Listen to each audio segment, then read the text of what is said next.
guys, welcome back to another edition of the Cover One Buffalo Show. This is their matchup show here as we get ready for the Indianapolis Colts.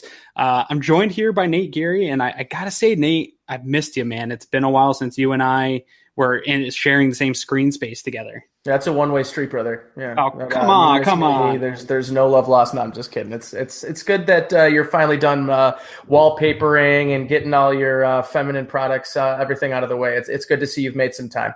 That's cool. I understand. I'll get you back on Twitter a little bit later. But more importantly here, we're joined by Matt. What did I messed it up already? How do you say your last name again, Dan?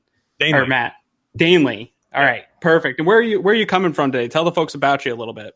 Man, I'm just some know-nothing guy who likes the Colts. I don't really know else how to explain it, You're just like us. Yeah, I'm just some random dude, and some guy threw some wallpaper behind me and microphone in front of me, man, and you know how it goes. No, just working for Stampede Blue, doing the podcast, the Colts cast on my end. And as you guys know, obviously that's a full-time job within itself almost after real life. And then doing as much as I can on the site. I've been pretty active for about the past 5, 6, 7 years as far as creating some content about the Colts for various sites and various platforms, just watching and trying to, get my point of view across if anybody cares to hear it, and people have in the past. So I'm going to keep doing it. Well, we appreciate you coming on with us tonight. It's been a wild week here for the Buffalo Bills as far as news goes. Nate knows all too well. His Twitter has been on fire since Nate Peterman's pick six to ruin the game last weekend. So our fans know what's happening right now with the Buffalo Bills and where things are at. Can you kind of fill us in up to this point of what the Colts have done up to this point as we get ready to face off? Well, I mean, not much. I mean, there's been a lot. I mean, not in the way of victories anyways. They're just one of the more inconsistent teams in the league, and I think that goes away through most of the league. I think there's a lot of those guys, especially in the AFC South. That's kind of the deal right now with just about each team. The Colts in general, they've got Andrew Luck firing up, and that's always something that you want to see. He's in the top 3. I think he's still leading the league in attempts. I think he's third in the lowest record breaking, right? Like he's on pace to have the most attempts all time. Yeah, it's pretty insane. He's at almost 300 attempts right now through 6 weeks. So much for easing him in, right? Right. Yeah, it's pretty insane. But he's maintained his completion percentage, which is nice. And he's under 2,000 yards, but I think he's in the. Man, is he leading or is he tied for the lead or is tied for second or something like that in touchdowns? But at the same time, he's, I think at the top of the interception board too. But, I think we can count at least 4 of those being tipped passes. One way or another, he's hot. They've got a ton of guys that may be whatever you want to call role players, I suppose, in different role or in different positions of the field on both sides of the ball. And right now, not all of them, I guess, there's too few of them stepping up and really taking on a prime role, which is something that this team needs in order for Andrew Luck to be successful and for the Colts to be successful. Lots of drops over the past 3 weeks. Can't have it. They were actually one of the top 2 or 3 teams in the league in fewest drops in the first few weeks. And now they are, I think that they're the worst in the league. Or if not, they're darn close, and they've really caught up. So, this is a team battled with injuries, and it's going downhill, but at the same time, they're in almost every game. And they really shouldn't be. It appears that way from the outside looking in. They've been in every game. I did catch the New England game, and you guys definitely battled with them, and that was good to see if I'm a Colts fan. You mentioned some injuries. Is there anything new that popped up over the last week that Bills fans should be looking at, or anybody watching that plays fantasy should be looking at as far as some injuries on your end that can affect this game? We did see Clayton Geathers full practice, not so much with any fantasy there, but Hilton, he had a full practice today as well. So obviously not just Colts fans, but anybody who is a fantasy owner of him is going to be happy about that. The Colts and Colts fans are real happy to see that Margus Hunt was on the field again. And as weird as that sounds, it's Margus Hunt. He had been one of the most powerful energetic guys along that defensive line who'd really been creating some pressure, a lot of tackles for loss.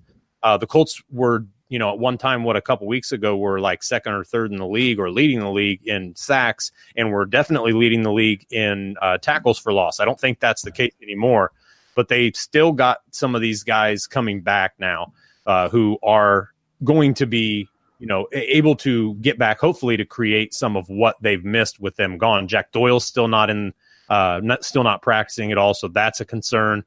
Right now, you're just lucky that Andrew Luck can make do with the pieces that he's got, and that the defense has enough to where they're forcing field goals as opposed to giving up a bunch of touchdowns, but they're still giving up a ton of points.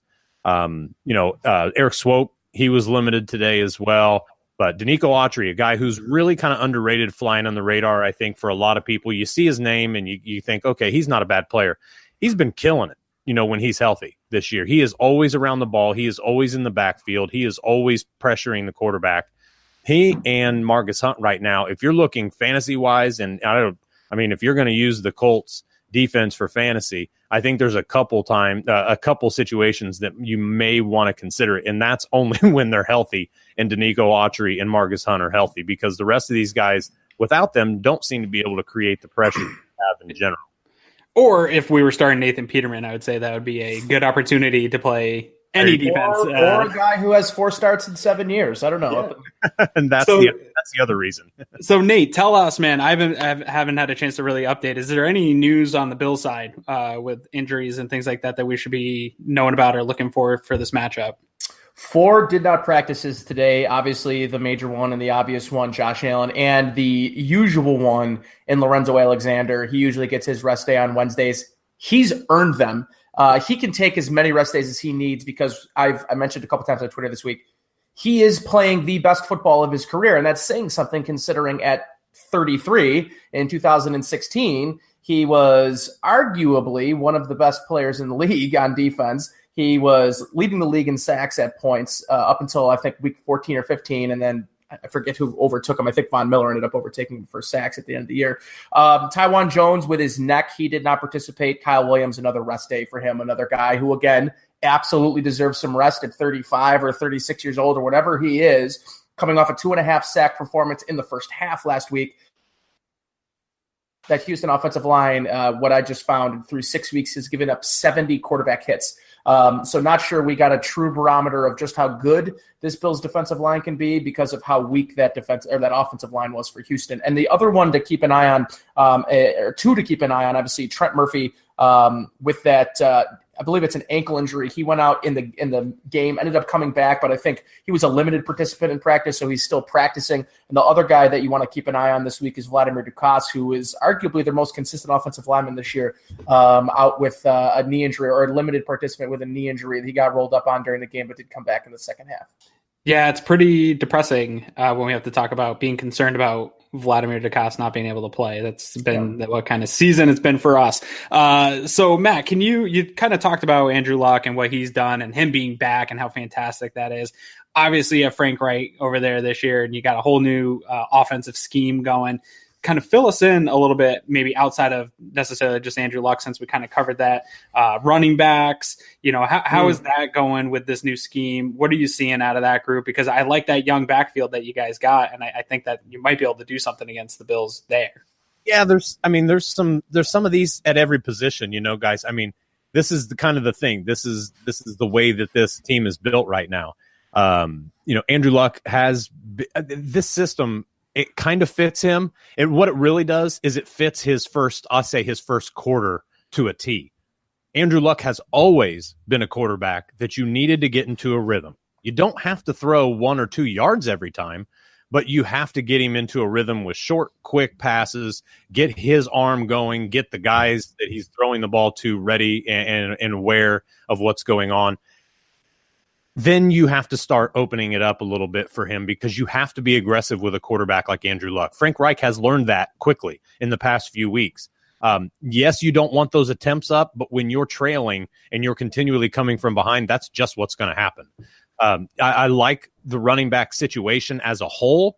right now, but there's just so much that we really don't know. Can Nyheim Hines run the ball effectively in between the tackles consistently?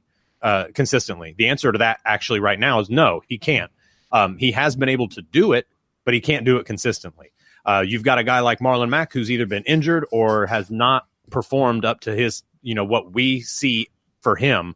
And this past week, he finally got some nice running room. He ran hard and powerful. His vision was good for once. That's a real thing for him.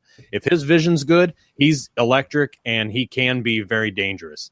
Also, Jordan Wilkins, Robert Turbin, those guys just have to be that role-playing running back. They can't try to make those guys a feature piece, even in a running back by committee situation. It's kind of a thing where if you do that, you start being predictable, and that's a scary thing for the Colts offense, especially when you don't have a lot of playmakers involved. Being predictable is bad, but when you've got playmakers who can still take those predictable plays 20 yards as opposed to getting hit behind the line of scrimmage, there's a big difference in the production from a team in that regard. You look at the other, the skill positions are kind of a struggle. Zach Pascal right now is fourth or fifth on the team in targets, actually sixth, actually. Okay, so that's not too bad, but I thought he was actually fourth for some reason. But he's got just barely over a 50% catch rate. And that, you can do that with a lot of bad passes, but a lot of his have been drops, and he's just not becoming, the guy that the Colts hoped he could be. The Colts do have KJ Brent back on the practice squad now. He looked fantastic in training camp, guys.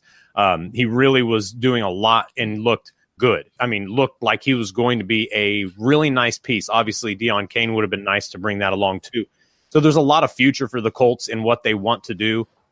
Colts fans have to be kind of, they have to have the glass half full, glass half empty type of approach. This year, you might as well kind of think, and it's okay to think that the Colts aren't really going to, exceed any expectations this year.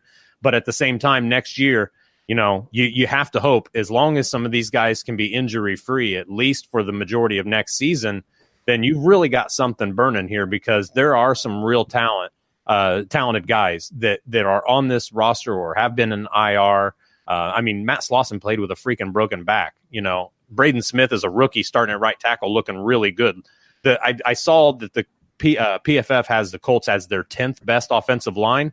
I don't know if I agree with that, but I think that they're definitely in the top half of the league. And let me tell you what a big jump that is from any year that I can remember under Chuck Pagano. So there are things looking up. The problem is trying to put them all in the same ball and roll them down the hill.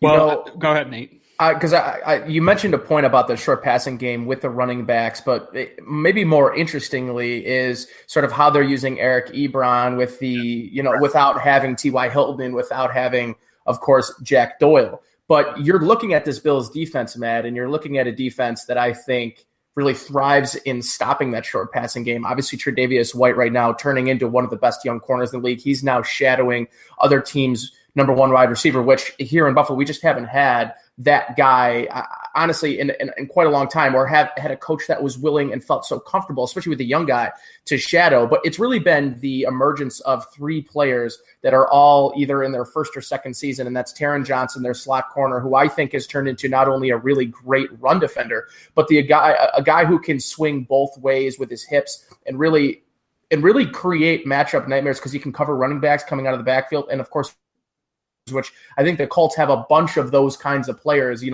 look at Chester Rogers as sort of that slot guy or that smaller player. And I look at the two linebackers in Tremaine Edmonds and, of course, Matt Milano, two really, really good zone pass defenders, but both guys that can play man coverage as well. I think if the strength of this Colts passing offense is that short passing game, that's going to be a difficult go this week against a Bills defense that not only has come into their own the past 3 or 4 weeks just as a whole defensively, but limiting passers in such a way that I don't know that Bills fans have really come accustomed to in the last 2 years. They've been good at stopping the run, but not like they have in the short passing game, at least early. So how do you, in terms of if you're game planning for this game, how do the Colts have the tools if they have T.Y. Hilton back? Because that's a big if, I think, if they're going to go up against this Bills defense and hope that Tre'Davious White's on one guy, I don't know if they've got the tools. Well, let me put this in a different way. I think that they've got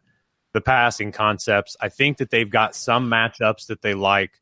When you look at what the Colts are trying to do, a lot of what they try to do is isolate one defender. They try to, they do a lot pre-snap to try to get these guys to kind of figure what they're doing. And right now, the Bills I think they're still under 20 sacks on the year. And you've got a couple guys here. What it really amounts to is, can they stop the pressure when they're doing 5-step drops? And if they can, they'll be okay, because they've been doing the smash.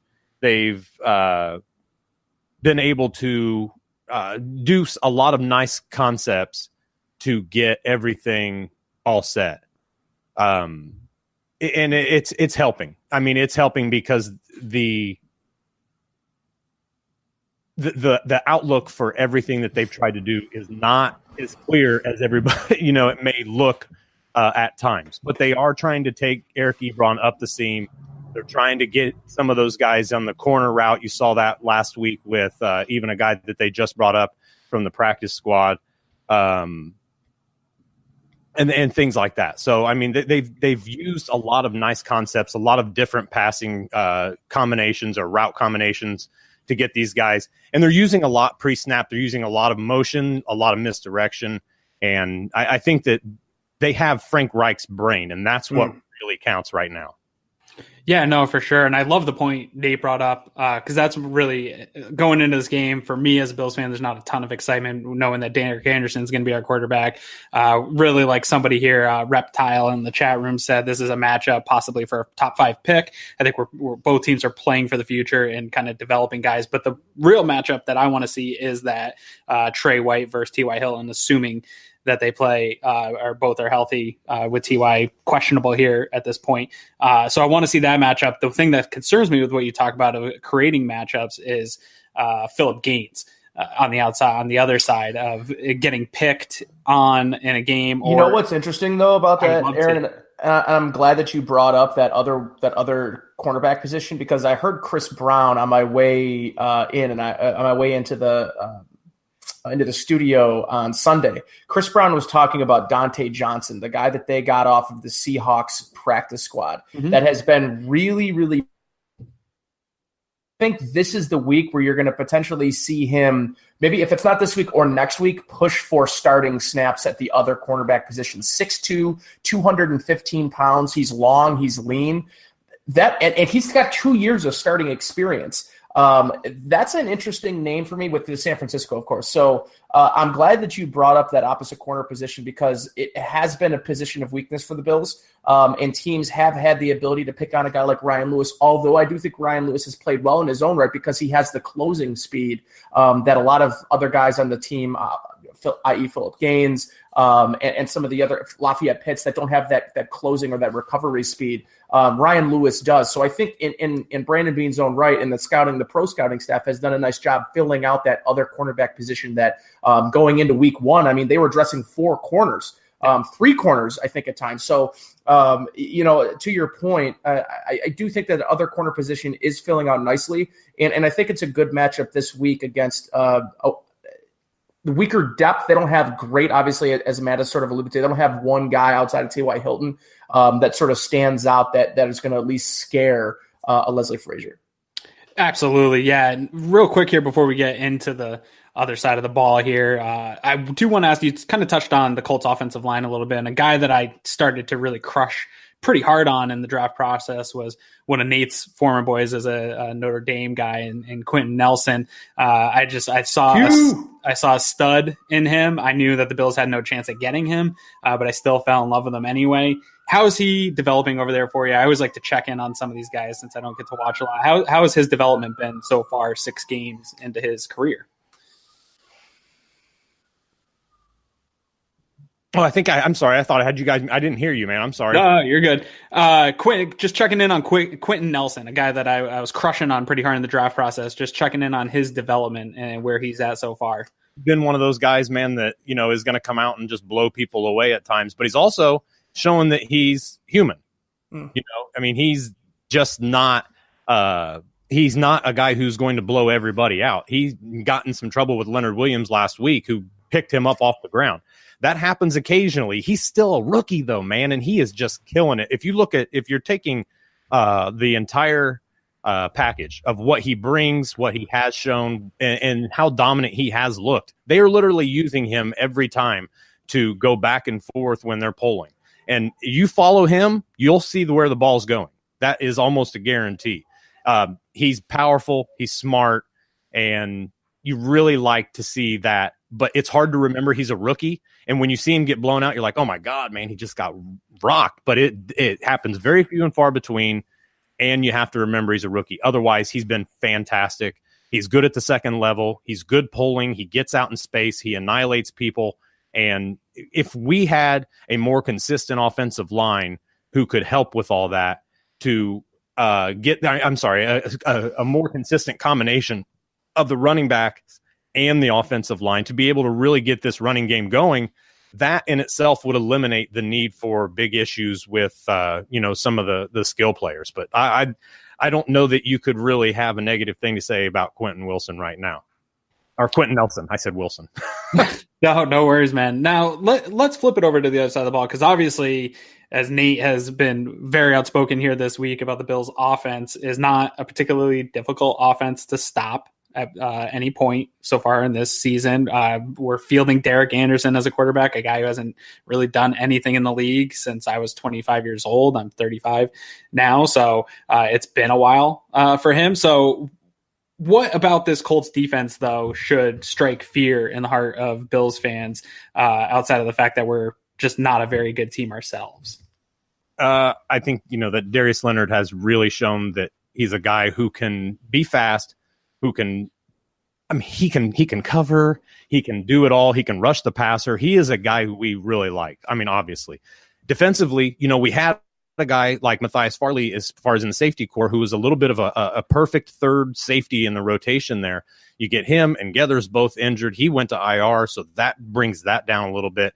The rest of this linebacking core is very fun. Anthony Walker is a guy who a lot of people are not giving the credit he deserves. He's done great keeping guys limited after the catch, which is a big help right now. And he's been pretty solid against the run, and he's been pretty solid about closing off the edges.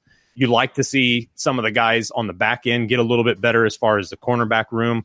But all in all, because we saw last week, Nate Hairston and Kenny Moore, both who've had plenty of opportunity to have good games, right?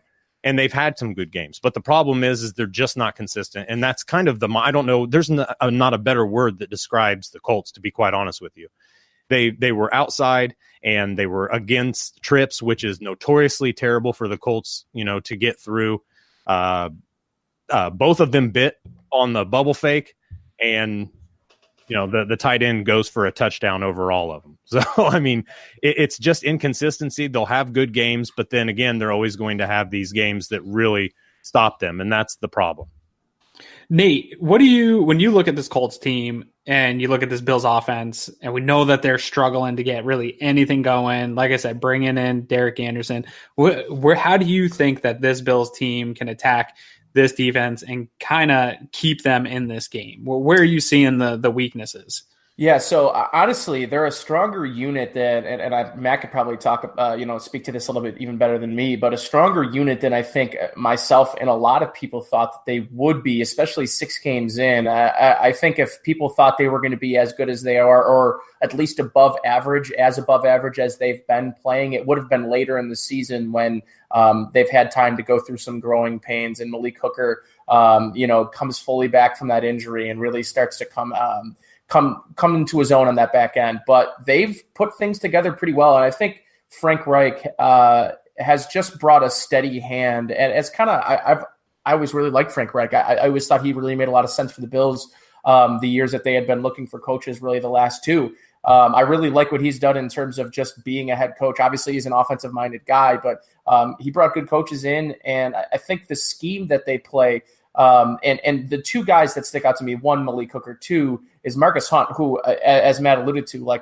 31 years old. That's not usually the time when players are coming into their own. Usually it's when they're starting to wind down. He's going to absolutely be an issue for Jordan Mills. and that right side of the offensive line this week. I think where you're going to have to try to exploit this defense is in between the tackles early, with the idea that they have to establish the run. The Bills have to establish the run this week with Derek Anderson back there, quarterback, only 2 weeks in the playbook. But I do think that this week there will be more passing plays open to this Bills offense than the last 6 weeks or so, because as much as Nathan Peterman is limited as a passer, and as much as Josh Allen is limited as a passer in terms of accuracy, you sort of get the middle guy here, right? In Derek Anderson, a guy who is at least, and this is what I like about Derek Anderson, opposed to the other two guys, is he's seen a lot of things. There's not going to be a lot of things the Colts are going to do to confuse Derek Anderson.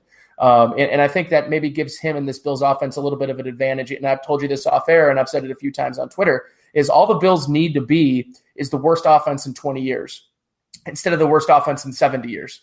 Because if they can figure out a way to just be bad and not terrible, there are wins left on this schedule, and there were wins that they could have had. And I think last week as one of them, if they just weren't terrible on offense, that there are wins to be had. And this defense obviously is good enough to keep them in football games. It's just about keeping drives alive. And hell, just getting Stephen Hauschka in range. They have one of the best kickers in football, and they don't ever really get to use him because they can't even get past the opponent's 50. So I think it has to do this week with a lot of getting past the 50 and allowing Stephen Hauschka to be a bigger part of the game plan than he's been the first 6 weeks. Yeah, absolutely. And not having your special teams bury you in a 10-point hole to start a game would also be a nice, helpful thing. Matt, kind of to flip that same question over to you here, as you look at this Bills team and kind of see what they've done up to this point, definitely had some blowouts. It's been a really roller coaster, polarizing season out here in Buffalo. Some blowouts, some close games. Last week, obviously, with the one that they let slip with the team you guys know very well over there in Houston. When you're looking at this offense versus your defense, is there anything that we've got going that kind of scares you, or you say, hey, we really got to come in and contain this, otherwise the game can get out of our favor? What are you looking at us and seeing as a threat, if you will? About your offense or your defense? Yeah, our offense against your defense. Right now it just depends on if the defense can keep these running game to a minimum. That's a big thing for the Colts, because they've done fairly decent against some teams in the running game. When they do that, they tend to keep the games pretty close. I don't know that I see a real threat, but it doesn't really take one, to be quite honest with you, with this Colts defense, because these zones at time can be so open. Mm-hmm. And it just seems like a lot of the coordination on the back end with all the new faces, everything that's happened with injuries, that seems to be the biggest issue. Can you stay healthy enough to where the guys who are in there can actually form some chemistry and become, a decent team or can be good enough to stop a team, and they don't have to be a good team. We've seen that the Colts have proven that they, are going to struggle against, some weaker teams, but they've also proven that they can play hard against some of the better teams. Honestly, the Houston Texans had no business being in that game, and the Colts gave them 14 points at the beginning of the game. I really think that the Jets game was, I think that you saw Sam Darnold's kind of coming out party there. That's a difficult game to get in, but they're just losing these games, with one score and a half, those are the killers, right? So how do you get that? You have to keep them out of the end zone. The Colts defense has done a decent job of doing that, especially in the past, but not the Patriots game, but a couple of these games, they've kept these teams out of the end zone a whole bunch of times. They only allowed 2 against the Eagles, and none against the Redskins. And so you see this team and you see some of the potential, but really, they can look terrible against terrible teams, and they can look good against good teams. There's nothing about this team that tells you what's going to happen before game day. It actually has to happen during the game for you to understand what, when people ask me, do the Colts have a chance? Yeah, they've got a chance. Are they going to win? I don't have a clue, because we're going to show up. There really is such a drastic drop off from good Colts to bad Colts. And most of the time, and what we've seen lately, it happens in game. The complete switch from one to the other. I do feel like, in getting ready for this week, that the Bills may have a chance in this game. And to kind of your point, Nate, I think it's going to come down to the leg of Stephen Hauschka for the Bills. I really don't know that they're going to put a lot of touchdowns. Like Matt was saying, I think the Colts will probably be able to keep them out of the end zone quite a bit. But I think that this game in itself on both sides of the ball, with as good as the Bills defense has been playing, as bad as their offense is going to be playing, I think this is a game the NFL doesn't love. I think this is a game fans are going to have a hard time sludging through. A lot of kicked footballs going through the uprights. Nate, would you kind of agree with that type of a game that we're to expect? I mean, that's what Sean McDermott wants. Come on. That's what they want. That's how they view. That's how they think that they can win football games. And the interesting thing, and Kevin Massari tweeted this out today, and I thought it was really interesting, right? That Kelvin Benjamin could be a bigger part of the game plan than he has been in previous weeks. Interesting to note, since 2014, Anderson in 2 starts between Anderson and Benjamin, in only 2 starts, Calvin Benjamin catches for 196 yards and a touchdown. Those are some interesting stats considering that's a 2-game sample, and both of them obviously played together in 2014 in Carolina. And I look at that and I think to myself, okay, there's already a little bit of chemistry there. And Derek Anderson's going to understand a little bit what he has and what he's going to be throwing to and where Kelvin Benjamin prefers the football. Eventually, I mean, this is what I think most Bills fans thought going into this year, is that Kelvin Benjamin was going to be a matchup nightmare for a lot of smaller corners in the league, and more so in zone defenses and in jump ball situations in the red zone. So I do think that there is going to be an opportunity for Kelvin Benjamin to get involved in the game plan, maybe more so than he has been. But I do think at the end of the day that the Bills just saw Pro Football Focus has them listed as the 4th best pass rush in the league. I think that's probably pretty fair ranking. They don't have that A-plus pass rush. They don't have the Khalil Mack, the Von Millers, the Michael Bennett's. But what they do have are 3 B-plus, A-minus pass rushers and a bunch of Bs across the board, and they rotate them in and out, and they're always fresh. The Bills' defensive line is very difficult to block across the board, whether it's first down, second down, and now especially third down, because now they put in that sort of NASCAR package where they've got Lorenzo Alexander, Trent Murphy, Harrison Phillips, and Kyle Williams, who's been playing really well in the pass rushing form, and then obviously Jerry Hughes, who right now is arguably playing the best football of his career and is arguably one of the most effective pass rushers in terms of pressures that ultimately do turn into sacks, but not all of them. But in terms of pressure, is one of the most effective pass rushers in the league, and his get off the ball has been really impressive this year. It's reminiscent of 2015 and 2016 Jerry Hughes, where he was really motivated and playing. And I think maybe that's the matchup you look at this week, is Jerry Hughes going up against his former team. Put it on his Instagram this week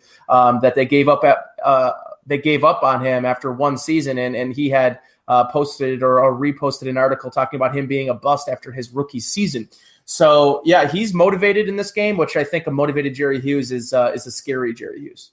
Yeah, the best thing about Jerry Hughes is we're not seeing the personal fouls that we've been used to seeing his whole career. So he's changed that. So, Matt, kind of to summarize and kind of flip again that question back on you, overall, this team's heading into your home stadium. What do the Colts have to do? Kind of an overall overarching thing to win this game. And what do you kind of foresee this game being? Do you think it's going to end up being a high scoring game, low scoring game? And what do you guys got to do to walk away with a W? Well, honestly, I don't really think that it takes much more than the offensive line protecting Luck, and Luck being who he's been right now, because they've proven that they can put the points up on the board. I mean, the Colts have definitely been a scoring team here. You were talking about 3 games in the 20s, 2 in the 30s. They've only had 1 game where they've scored less than 20 right now, and that right there is what's keeping them in these games, to be quite honest with you. They just have to keep the Bills from being able to, come in and have one of those games that they just, one of those games that not even the Bills fan base expects to see. And that's kind of where it lies, to be honest with you. The Colts can give up 20 points and still walk away with a win. And I think that the Colts have at least 28 in them, honestly, in this one, especially with, the quarterback situation, what they've got going right there, and some other things that the Bills kind of are not really, I mean, they're just not a well-rounded team, right now. They have some good points too. And I think that that's fair. but I also think that a lot of what they lack is where Andrew Luck can kind of pick them apart. And I think that that's ultimately all that the Colts need. And he can't be a turnover machine. Not that he's been terrible this year. A lot of it's been bad luck, but he still had a couple of those awful throws. I mean, 2 of his 3 picks the other night were just terrible. Even the touchdown that he threw to Eric Swope was a terrible throw. You know what I mean? He had Eric Swope going on that smash concept to the back corner of the end zone, and he ended up trying to throw it through the 2 defenders on the short receivers who were crashing in on those 5-yard ends. And that's a terrible throw. You had nobody at the corner of the end zone, but you tried to throw a bullet instead of just lofting it to a guy. That could have easily been a pick. And we've seen that from him. But Andrew Luck's been largely fantastic. He's just got to eliminate those mistakes, especially when they're in the red zone, and he's got to eliminate it when he's backed up against his own goal line. Matt, hold on. AQ, I just had one question for you. Any residual effects from that? I mean, what is it, a year and a half, almost 2-year shoulder injury? That at least anyone there, maybe just is he taking practice time out? Is he a limited participant early in the week, or is he really been full bore? I mean, he didn't throw an NFL-sized football till training camp. Yeah. It's funny that you say that, because what they were talking about in training camp is that they were going to get him kind of like into a regular season mojo in training camp. And he's only had, if I'm not mistaken, 2 of the 6 weeks he's been on the injury report. And I don't think that either one of them were anything serious at all. And I wish I could remember back, that far, but I think only 2 weeks he's been on the injury report. So he's chucking it. It doesn't look like he's having any residual effects. His Mondays off are obviously big for him. Right. So getting treatment, being able to rest and relax and maybe get some stretching done and whatnot. But I don't think that we're seeing any issues with him. He's throwing 40 times a game. And even when he gets to that peak right there, you don't see anything on film where he kind of looks like he doesn't want to throw it deep. He's going to chuck it, and he looks comfortable doing it. I got one last question for you here, and we'll let you get back to your evening. And it's actually more a question I think Nate really wants to ask you, but I'll ask for him. Okay. Will you trade us Jacoby Brissett? Yes, that's the question. What is it going to what's cost, it going to Matt? Oh, what's it going to take? Is that what you said? Yeah. It might take a first. I only say that because I think that he's going to be a guy that the Colts hang on to and try to kind of really keep him. Like, look, if we have you, we are going to keep you as a backup, and you might start if Andrew Luck ever gets hurt. You will start if Andrew Luck ever gets hurt. But I'm saying your chances of starting are null unless Andrew Luck gets hurt. If they do that, that's just going to drive the price up anyways. You know what I'm saying? People are going to see him. People have seen him. I think that Jacoby has a really nice ceiling. He's not there yet, anywhere near it, but he could make a couple different teams in the NFL right now a lot better. I think it could possibly just take a 2, and I think there'd be some finagling on the back end of that deal, but I really think a high 2, it would have to be kind of closer to, not necessarily the deadline. It might have to be an off-season trade where they know they can get a first-round guy. Maybe they've got another veteran in line to sign as the backup. I think a lot of things would have to happen for that because, Chris Ballard went out and got him. He loves him. Frank Reich loves him. Jim Irsay loves him. He's going to be a hard guy to get off the Colts' hands, honestly. Regardless of what you think of him, you know what I'm saying? And if you haven't learned the lesson from the Bills yet, it's good to have a good second. Yeah, a good second string quarterback. Just hang on to him. You don't want Nate Peterman coming in and playing for you. So anyway, man, I know you got to get going here this evening. So thank you for taking the time to come on with us and discuss this game. And I want to say I wish you the best of luck, but I just wish you guys the best of health coming through this game and that everybody stays healthy. Any last things you want to say to our fans here and where they can find you? No, but I will take the injury help, all that we can for sure. Yeah. You guys can catch me on Twitter at MDanelySB. Appreciate you guys having me on. Had a lot of fun. Good conversation. This is what it's all about. So thank you guys for having me on. And, we'll see what happens on Sunday in Indy. Yeah, no problem, man. Thanks for joining us. And Nate, anything else you got for the fans, man? What are you working on? Where are you going to be? What are you going to be doing here coming up here this week? Pre-game, halftime, post-game, GR550. Obviously, you can catch me. Matt, have a good one, brother. Thanks for joining us. I've been contemplating some written content the last couple days, and I have been fairly critical the last few weeks, just based on just how poor this offense has really been over the past, especially really from the start. Right, week 1 they looked absolutely putrid, and you thought after that Minnesota game that they had taken. That maybe they had put some of those woes behind them, right? But a lot of them had manifested themselves. But I am, to a certain extent, willing to be patient. It's, to be honest, the injury to Josh Allen sucks, right? Like, it sucks because he finally was going to get through that stretch of vaunted defenses that, Benjamin Albright's talking, well, maybe the Bills want to sit him the first 6 weeks. They don't want to send him out there against those defenses that they're playing. They're playing the 3rd, the 4th, the 7th, and the 9th ranked defenses in the league in those first 6 games. Maybe the best last week, even the best last week, and they were facing a team that had a lot of holes at the cornerback position. They just could not exploit because they have a pass rush or inaccurate passes from Josh Allen. So it sucks that Josh Allen's not playing. I wish that he would have had an opportunity to face this Colts defense. But at the same time, I do think that even what he says, and I know you said it too, that it's maybe a little bit of blessing in disguise, right? That he gets a little bit of time. I don't buy that he's learning anything in preparation from what he's going to see from Derek Anderson. But I do think that anytime you're a starting quarterback and that sort of gets pulled from you, whether it's injury or play, there is this level of greater concentration on your faults. He's going to have a lot of time to look back the past 4 weeks and see what he did wrong and try to sort of fix it. And the one thing that I do think is fixable here, Aaron, is he's a little bit trigger shy right now.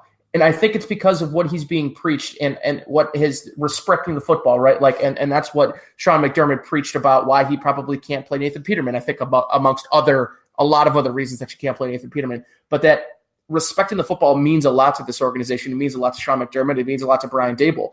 And I think he's got that so ingrained in the back of his head that he's unwilling to pull the trigger on simple concepts, simple slant out concepts, where you've got one guy coming inside and one guy going to the outside.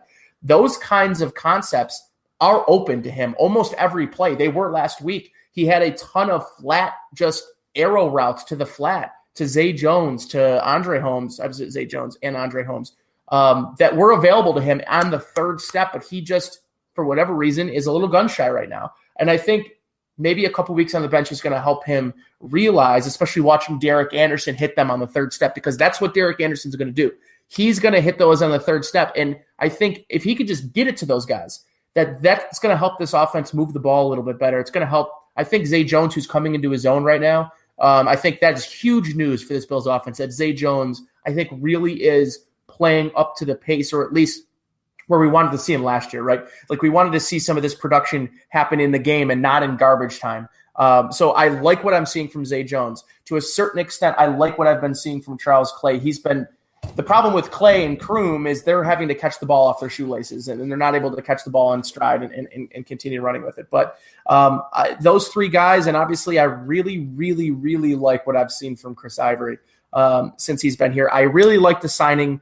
Albeit, it's a backup running back. How great of a signing can it really be? A lot of people don't like it because he's not the ideal 2018 running back. He's not a lot of glitz and glamour. He's more of the grit and hammer. I just made that up, by the way. That's badass. Yeah, I think I'm gonna DM him right now and ask him if he wants to use that. I'll make him an image. You should make that into an image. I want to pull it back. Hammer, grit and hammer. I want to pull it back, though, for 1 second, because I think you talked about something that is a real problem, but I don't know that I agree with you on where the problem comes from, right? So I do agree that Sean McDermott is the respect the football, doesn't want to turn it over. I get that defensive mantra. I don't know that Brian Dable is instilling that in Josh Allen to the point where he's willing to pull the trigger because of what the offensive coordinator. I think it's coming from the self-awareness of his inaccuracy. Like you said, Charles Clay's getting wide open slants at his toes.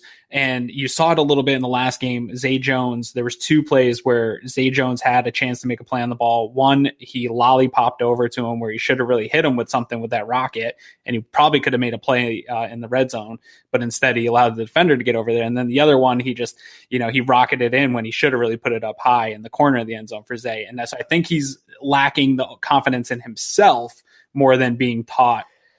I agree with you that Brian Dable's probably not doing, but I guarantee that Sean McDermott, because if you watch any video during practice, and a couple weeks ago, they showed video, I think it was after the Vikings? Oh, the Green Bay game. After the Green Bay game, Sean McDermott's over and lighten up the offense for lackadaisical routes and a couple of drop passes just during like warm-up period where Josh Allen's throwing to wide receivers.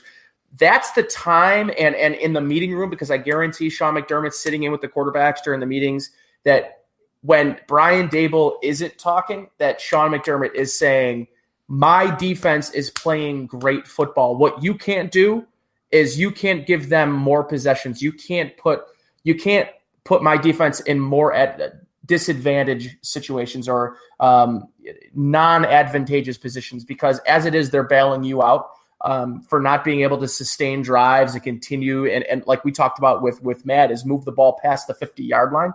But I know for certain that he's hearing it from Sean McDermott. And as much as Brian Dable's a vocal guy, Sean McDermott has the ear of this football team. You can bet he does. No, and I think that is a philosophy. The respecting the football as much as respecting the process is respecting the football is right there. That is a philosophy of Sean McDermott. And whether that's offensively, defensively, special teams, especially this week, we're like you mentioned, and I think, listen, we talked a little bit about this I talked about the pro scouting department. They've done a tremendous job. I mentioned Dante Johnson. But the other guy, Corey Boroquez, their punter, has been such a find for them. He is money. He's a great punter. I think he's going to be a punter here in Buffalo for a long, long time. He does exactly what you want. He's got great hang time. He's got the left foot, so he's got the opposite spin on the football, which I think helps him. But he's a great directional punter, and he pins. I think he's leading the league right now with punts inside the 20-yard line. So the pro scouting department bringing in mid-season or here during the season and right after training camp has been solid. But you mentioned it, the special teams has to be better. They can't give a team 10 points, and that's what they did. And otherwise, that defense is probably letting up 3 points to the Houston Texans last week.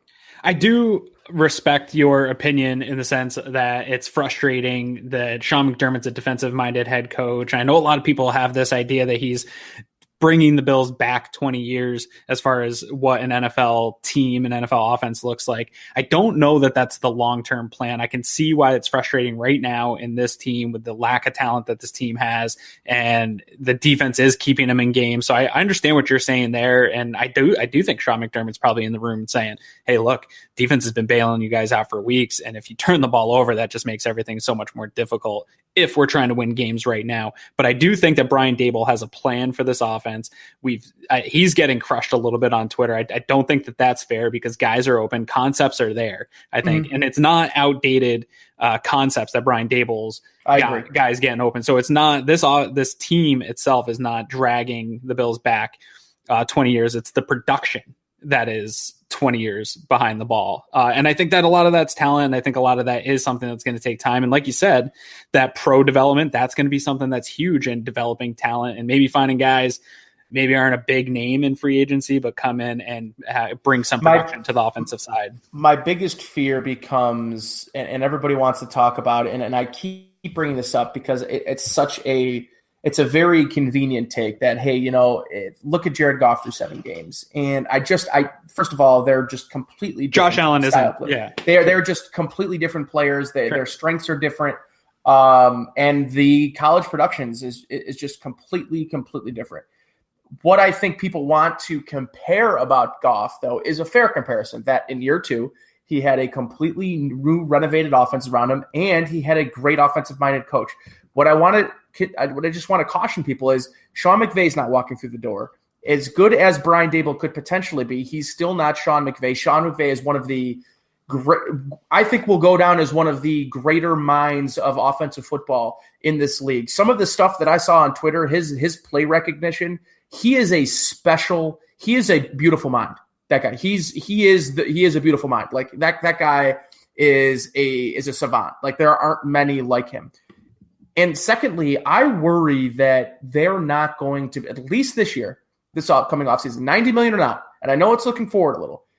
My biggest fear is that they're not going correct. And a top 10 pick, probably.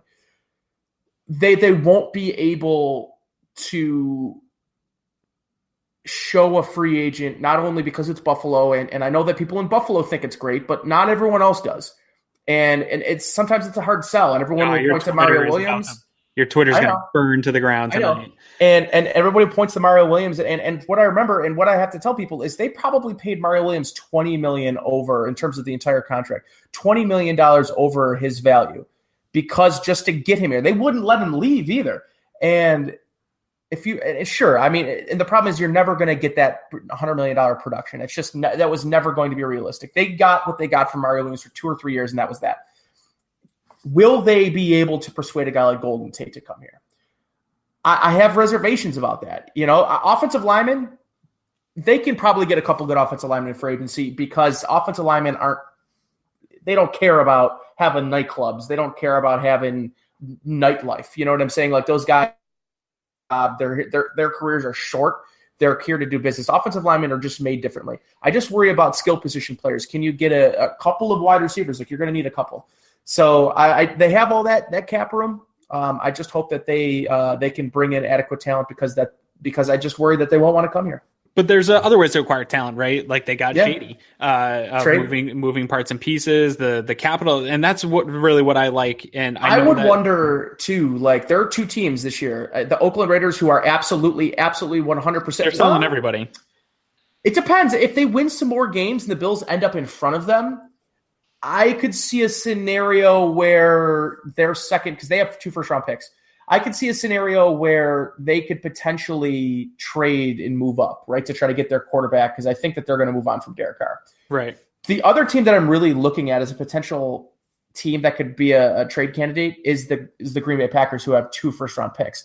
I would absolutely be comfortable if they wanted to move up, if Green Bay wanted to move up and go get a legitimate defender, that the Bills could move back and potentially get 2 first-round picks. They need lots of players. And 10 picks for me isn't enough. Like they need a lot of players next year. They should trade back. They should do whatever they can to continue stockpiling because I think that's the best way that this team's going to be able to build us through the draft for the future. Through the draft, but I do think that you can use some of the flexibility that Brandon Beane's created. And I know fans are frustrated right now, but it took a long time. It's also not a great free agent class. Well, it's not. But it's not great. We just all agreed already that their pro department does a good job of finding people to fit what they need. It might not be a name that you've recognized or whatever, but they're going to have to fill some of those skill positions and with guys that aren't necessarily big names. Obviously, the development of Zay Jones is going to be big and filling one of those roles at the wide receiver room. But the point I'm trying to make here is it took a long time to get the flexibility that Brandon Beane needs, whether it's a lot of draft picks, cap availability, because even if you make a trade for a guy that's under contract, you need to be able to have the cap space to put him in on your roster. So all of that stuff isn't just, well, we have X amount of dollars to sign X amount of free agents and they have 10 picks. It's really more about flexibility, that if there's something available, the Bills have that flexibility to make really any move that they can to make this team better, which you saw what the Bears were able to do in bringing in Khalil Mack and having some of that flexibility and the vast amount of resources they spent this past summer and building something around Mitch Trubisky, who I do think has a lot of similar things to Josh Allen in the fact that he didn't have a lot of college production. He wasn't a big time top elite 11 quarterback growing up. And obviously they're very different quarterbacks, but he's still into the second year with a lot of weapons, frustrating Bears fans. Obviously he's come into his own the last couple of weeks, but yeah. I think that flexibility is nothing but a good thing. And I'm willing to see how it plays out. And if halfway through 2019, this team is still in the position we're in, that's when I think I'll join you in the critique of this organization and the regime.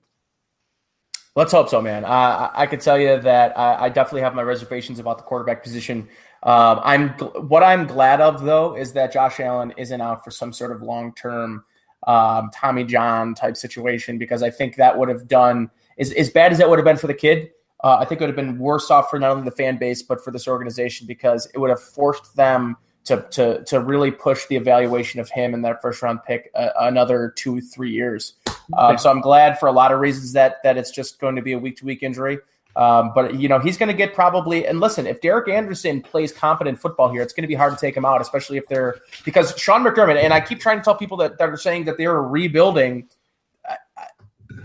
they plan on winning football games. They are winning football games. They're trying to win football games. So I think that if Derek Anderson plays competent football and they're better on offense these next couple of weeks while Allen recovers, that until this team is fully out of it, I think that's maybe when you'll see Allen again.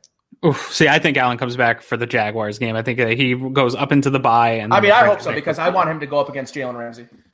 Oh, yeah, that'll be a fun conversation. He talked a bunch of shit about Allen, and I want him to go up against two. As much as I have my reservations about Allen, I hope that the two players that have turned into like mini Joey Porters for me, and that's Jamal Adams and Jalen Ramsey. I hope that Allen just shuts those guys up, because they both talked a ton of shit about him. Yeah, that'd be nice. We could talk about this probably all day. We should probably have a separate podcast to go about the process. I think somebody mentioned that on Twitter for you and I to get on about the process. I do want to encourage Bills fans, though. Nate gets killed a lot, and I'm in there killing him a little bit too, and I get killed a lot. This is all just opinions. I don't know that either one of us are necessarily right about this, but at the end of the day, I think we all want the same thing, which is success for the Bills. So remember that. When you're yelling at each other on Twitter, to not get too mad or take things too personal, because it's tough times right now. It's divisive times of being a Bills fan, but just try to have fun with it. The regular it's sort of season, like the Trump presidency Bills fan. It's only here for so long, the regular season. So just remember to enjoy it, because it's a long off season, guys. So instead of fighting all the time, let's try to enjoy it. I got to take my own advice, actually. I shouldn't be telling people what to do. So anyway, Nate, if people are looking at your beautiful face here for the first time and they really like kind of the words that are coming out of your mouth, where can they find you? Put that stuff away. They can find me at Nate Kaiir WGR. And of course, tweet at me, because I will tweet back. So. It's true. He will. He might even retweet you. You can find myself at Aaron Quinn 716, and I'll be all up probably trying to prove Nate wrong in some way over on the twitter.com. Make sure you go over and follow everywhere that Cover One is. We are on Twitter, Instagram. Subscribe over here on the YouTube channel and click that little bell, because that'll notify you whenever we go live. We go live on Wednesdays for the matchup show, like you're here tonight for, and then Sundays after the game around 7:00. We go live with Greg Thompson, just kind of going over the game. Eric is always posting a ton of stuff to the YouTube channel. I think we're up around 800 videos now, and a lot of that is just breakdowns. So if you're a fan of learning about the game, Cover One is the premier place to be to get all your breakdowns, all 22 stuff. So follow us. And if you're interested in getting a little bit more than the common consumer gets, head over to cover1.net. Check out our premium subscriptions. For $25 for the whole year, you get access to the premium content. That gets you the premium content on the website, as well as access to the Slack channel, our film room, all kinds of goodies. You can head over to the site, check it out now. Thanks for joining us tonight, you guys. We really can't do this show without you. It's very appreciated that you come in here and join us or listen to us on your podcast. We really do appreciate it, and enjoy the game this weekend. And let's hope Derek Anderson brings us a W out in Indy. We'll see. We'll see you guys Sunday for the post-game show.